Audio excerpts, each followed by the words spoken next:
Put your best face forward is a motto Angela Thornton lives by. A client told me once, she's like, why should I get a facial? Because people tend to forget your name, but never your face. Owner of Artisan Skincare in Orleans, Thornton creates and uses her own beauty products made from all natural ingredients.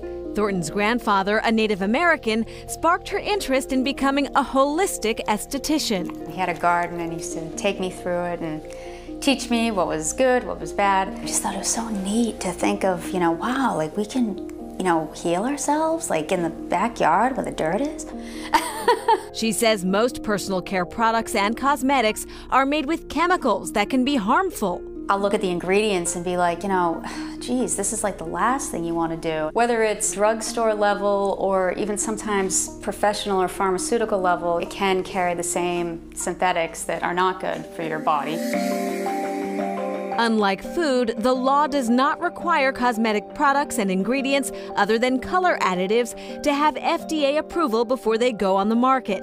The FDA regulates certain ingredients used in cosmetics but does not test or approve cosmetic products.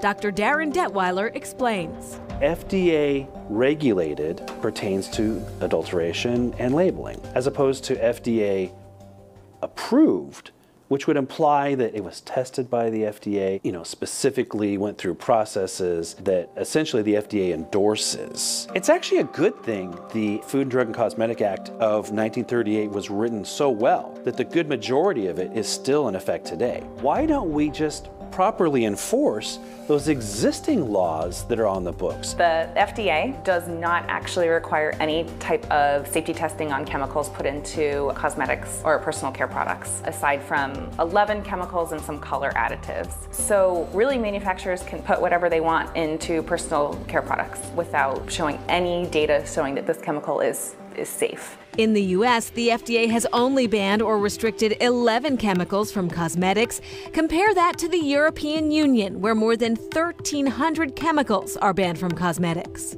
There are thousands of chemical ingredients in personal care products. We don't have really good data on many of them, but what we do know is that many are endocrine disrupting chemicals, or chemicals that disrupt the normal hormone functioning in the body. This can have many different types of harmful health effects, including increased risk of some types of cancer, neurotoxicity, toxicity to reproduction, as well as associations with allergies and asthma. Catherine Rogers is a staff scientist at Silent Spring Institute in Newton.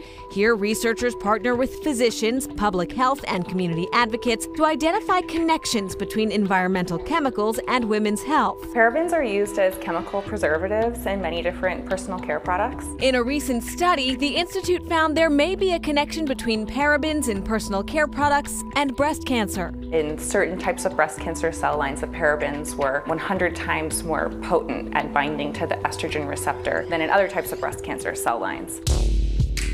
Heavy metals such as lead and mercury can also be found in personal care products. Even small amounts, Rogers says, can be dangerous. Mercury is allowed to be added to cosmetics as a preservative up to a certain amount. But independent testing has found heavy metals at relatively high concentrations in products like lipsticks, foundations, eyeliners, and the health effects associated with these chemicals range from cancer to neurotoxicity and harmed reproduction.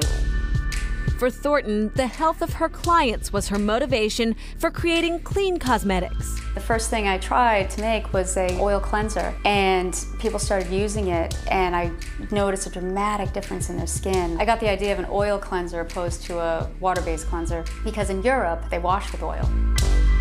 Ingredients, Rogers says, are important, more so than labels like natural or pure. There was a misconception with oh, it's all natural, it's safe. Well, it's better than the synthetic, but you still have to pay attention and be respectful of the ingredients that you're using. You can get away with using the words pure and natural, even organic, sadly. In fact, certain companies label something organic when there's literally maybe 3 drops of an organic ingredient.